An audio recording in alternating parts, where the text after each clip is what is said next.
Hello everyone, स्वागत है आप सभी का टारगेट बिल के इस यूट्यूब चैनल पर। और आज हम पढ़ने वाले हैं गोल्डन ब्लड ग्रुप के बारे में, यानी जो सुनहरा ब्लड ग्रुप होता है, स्वर्णीय ब्लड ग्रुप होता है, या जिसका आप सोने जैसा ब्लड कह सकते हैं, वो आखिर क्या है। क्या ये जो आप थंबनेल में देख रहे हैं, क्या इसका रंग ऐसा होता है, या ये होता है लाल कलर का, या होता है इस टाइप के गोल्डन कलर का। तो इसी तरह की चीज को समझने के लिए इस वीडियो के आखिर तक बने रहिएगा। और इससे आते हैं आपके एग्जाम में क्वेश्चन, देन ये आपकी एक नॉलेज के लिए तो है ही, और ये एग्जाम में भी यहाँ से क्वेश्चंस आते हैं। तो अगर ये वीडियो आपको अच्छी लगे तो आप अपना वैल्यूबल कमेंट्स देना मत भूलिएगा, उससे मुझे मोटिवेशन मिलता है ताकि ये चैनल ग्रो भी करे।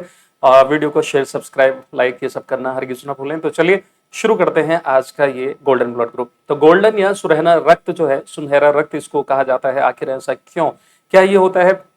तो पहले तो सबसे पहले मैं आपको ये बताना चाहूंगा कि इसका जो कलर होता है वो लाल ही होता है। सिर्फ नाम है गोल्डन, और वो क्यों नाम पड़ा आज इसका जो है आपको खुलासा हो जाएगा। कई लोग इसको पहले से जानते होंगे और कुछ अभी समझ लेंगे। तो गोल्डन रक्त मानव शरीर में पाए जाने वाला एक दुर्लभ रक्त समूह है, यानी बहुत ही क्या है, कम पाया जाता है। ये found in the human body, यानी golden is the rare blood group. तो ये बहुत ही कम पाया जाता है पूरे वर्ल्ड में। बहुत ही कम लोग, यानी पहले 43 लोग थे और अभी बढ़ करके जो है 45 लोग हो गए हैं। अभी पूरे विश्व में अगर देखा जाए तो सिर्फ 45 लोगों का, 45 लोगों का ब्लड ग्रुप ही जो है वो कौन सा है, आर एच, मतलब नल होता है, आर एच नल बोलते हैं इसको, या गोल्डन ब्लड ग्रुप। तो it is also known as R H null. तो देखिए इसी ब्लड ग्रुप को कहा जाता है आर एच नल कहा जाता है। क्या कहा जाता है? आर एच नल रक्त समूह कहा जाता है। तो पूरी दुनिया में सिर्फ 45 लोग ऐसे हैं जिनके पास ये ब्लड ग्रुप होता है, और जिसे किसी भी रक्त समूह वाले व्यक्ति के शरीर में चढ़ाया जा सकता है। यहां से बनता है क्वेश्चन, क्या इस ब्लड ग्रुप को सभी को ब्लड दे सकते हैं? तो इसको आप मतलब जिसका ब्लड ग्रुप होगा वो सबको डोनेट तो कर सकता है, लेकिन इसको मिलना बड़ा मुश्किल होता है, क्योंकि ये सिर्फ और सिर्फ गोल्डन ब्लड वालों का ही ब्लड ले सकता है। ये दूसरे लोगों का ब्लड नहीं ले सकता। हाँ, दे सबको सकता है ये, जिस तरह से ओ नेगेटिव सभी को ब्लड डोनेट कर सकता है, उससे अगर कहीं ज्यादा अच्छा देखा जाए डोनेट करने के एतबार से, तो जो R H null blood group है यानी गोल्डन ब्लड ग्रुप, वो और ज्यादा अच्छा है। समझ रहे ना? तो ये बहुत ही कम लोगों में ब्लड ग्रुप पाया जाता है। और अगर मैं इंडिया की बात करूं तो इंडिया में भी जो बॉलीवुड के एक्टर हैं, ऋतिक रोशन, उनके पास कहा जाता है कि उनकी बॉडी में ये वाला ब्लड ग्रुप है, और वो अक्सर ब्लड को डोनेट करते रहते हैं। ठीक है, तो आइए समझते हैं पहले कि आर एच नल क्या है। जो ब्लड ग्रुप में हमारे एक एंटीजन होता है, और आर एच फैक्टर जिसको कहा जाता है, आर एच कारक, सबने पढ़ रखा होगा ये आर एच कारक क्या है। जिन्होंने नहीं पढ़ा है वो समझ लगे। तो ये दो तरह का होता है। अगर मान लो ये नहीं होता है ऐसे कहा जाता है, तो प्रॉपर तरीके से इसका मतलब ये नहीं होता कि वो नहीं है। उसको, एक को हम बोलते हैं आर एच नेगेटिव, और एक को हम बोलते हैं आर एच पॉजिटिव। यानी ये है, लेकिन क्या है, दो तरह का एंटीजन होगा, आर एच नेगेटिव या आर एच पॉजिटिव। आप सबने पढ़ा होगा कि जिनका ब्लड ग्रुप नेगेटिव होता है वो सिर्फ नेगेटिव वाले से ही ब्लड ले सकते हैं।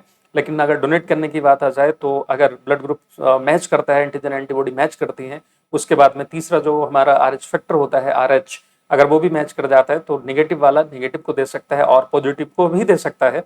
पॉजिटिव वाला नेगेटिव और पॉजिटिव दोनों से ले सकता है, लेकिन नेगेटिव वाला कभी भी पॉजिटिव वाले से नहीं लेगा। खैर चलिए, वो एक नॉर्मल ब्लड ग्रुप की बात है। तो जिन लोगों में आरएच प्रोटीन नहीं होता है उनका रक्त, अच्छा ये चीज पूछी जाए कि आरएच क्या चीज है, तो याद रखिएगा ये काइंड ऑफ प्रोटीन है। आरएच जो फैक्टर होता है वो क्या है, एक प्रोटीन है।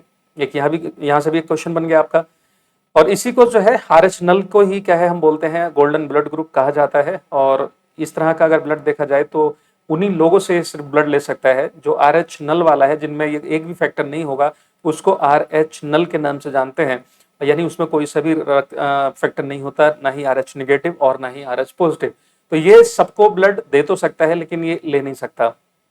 और बड़ा ही मुश्किल होता है ऐसे लोगों को फाइंड करना। जब ऐसे इंसान को अगर ब्लड ग्रुप की जरूरत पड़ जाए, तो सोच के देखिए पूरे विश्व में अरबों की पॉपुलेशन में सिर्फ, है ना, बिलियंस में पॉपुलेशन है, और उसमें से सिर्फ 45 लोगों का ही जो है, टोटल 45 लोगों का ब्लड ग्रुप जो है वो कौन सा है, आर एच नल है, यानी गोल्डन ब्लड ग्रुप है।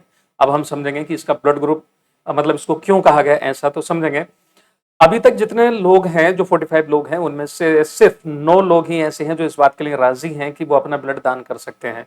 क्योंकि इन लोगों का एक वो बना हुआ होता है, एक एसोसिएशन जैसा है कि भाई अगर किसी को इत्तेफाक से जरूरत पड़ेगी तो इनको तो ब्लड मिलेगा ही नहीं। इसलिए जो ये 45 लोग हैं, इनसे आपस में बात हुई है, और इनका एक ग्रुप है, ठीक है। तो उसमें ये रहता है कि कितने लोग डोनेट कर सकते हैं। तो उनमें से सिर्फ 9 लोग ऐसे हैं जो राजी हुए हैं इस बात पे कि अपना ब्लड डोनेट कर सकते हैं।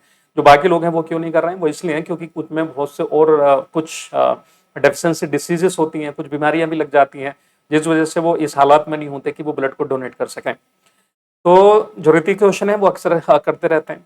तो ऐसे में ब्लड ग्रुप की एक जो बूंद है, एक बूंद की कीमत 1 ग्राम जो है सोने के जितनी महंगी होती है। इसलिए जो है इसको गोल्डन ब्लड ग्रुप कहा गया है। यानी एक ड्रॉप जो ब्लड होगा, जो गोल्डन ब्लड है ना, तो एक जो बूंद ड्रॉप होगी, मतलब इसकी एक बूंद जो होगी रक्त की, वो 1 ग्राम सोने के बराबर होगी, 1 ग्राम गोल्ड के बराबर होती है, इतनी कॉस्टली है। यानी एक ड्रॉप की कीमत आप अंदाजा लगाए, 1 ग्राम सोने की कीमत मेरे ख्याल से शायद 5500 या मतलब 5,500 से ऊपर ही होगी। ठीक है, 5,500 के आसपास। सोच के देखिए एक ड्रॉप की कीमत इतनी है ना। तो इसीलिए जो है इसको गोल्डन ब्लड ग्रुप के नाम से जाना जाता है, ठीक है ना। गोल्डन ब्लड ग्रुप आनुवंशिक उत्परिवर्तन के कारण होता है। यहाँ से क्वेश्चन पूछा जा सकता है आपसे कि ये बनने की वजह क्या होती है, तो आप बताएंगे ये जेनेटिक म्यूटेशन की वजह से होता है। जेनेटिक म्यूटेशन यानी आनुवंशिक उत्परिवर्तन के कारण जो है ऐसा होता है। उत्परिवर्तन आप सब जानते ही हैं कि अगर डीएनए में अचानक से बदलाव आ जाए तो उसको हम म्यूटेशन बोलते हैं, और अगर बहुत लंबे समय में जाके कुछ बदलाव आ रहा है तो उसको हम इवोल्यूशन बोलते हैं। जो एक पीढ़ी से दूसरी पीढ़ी में स्थानांतरित होता है, यानी जो पास होता है, ट्रांसफर होता है generation one generation to another, ठीक है। पहली बार यह ब्लड ग्रुप जो है वो कब देखा गया था? 1961 में। 1961 में यानी 1961 में ऑस्ट्रेलिया की एक आदिवासी महिला के शरीर में जो है ये पाया गया था। यानी अबोरिजिनल वुमेन इन ऑस्ट्रेलिया 1961, तो ये तब देखा गया था इस ओके। तो अभी भी जो है पूरे वर्ल्ड में 45 लोग ऐसे हैं। तो आज समझ गए होंगे आप क्यों कहा जाता है इसको गोल्डन ब्लड ग्रुप। इसी तरह की और चीजें जानने के लिए मेरे साथ बने रहिएगा। तो इस वीडियो को आप लाइक, कमेंट, शेयर और सब्सक्राइब ये सब कीजिएगा, एंड सब्सक्राइब कर लें चैनल को, ताकि वक्त पे आने वाला जो वीडियो है आपको सबसे पहले मिल सके। और अगली वीडियो में हम बॉम्बे ब्लड ग्रुप के बारे में डिस्कस करेंगे, क्योंकि ये भी रेयर ब्लड ग्रुप में आता है। बॉम्बे ब्लड ग्रुप क्या होता है, ठीक है। तो एग्जाम के पॉइंट ऑफ व्यू से हम समझते हुए चलेंगे कि बॉम्बे रक्त समूह क्या होता है, बॉम्बे रक्त समूह क्या चीज है, इसको समझेंगे हम अगली वीडियो में। ठीक है, बॉम्बे रक्त समूह क्या है। कैसी लगी वीडियो? आप अपना वैल्यूबल कमेंट जरूर कीजिएगा, और इससे मिलता है मुझे मोटिवेशन। तो इसी तरह की वीडियो देखने के लिए, अपनी नॉलेज को गेन करने के लिए आप बने रहें टारगेट विल पर। ठीक है, तो अभी के लिए इतना। जय हिंद, जय Bharat, bye bye, take care.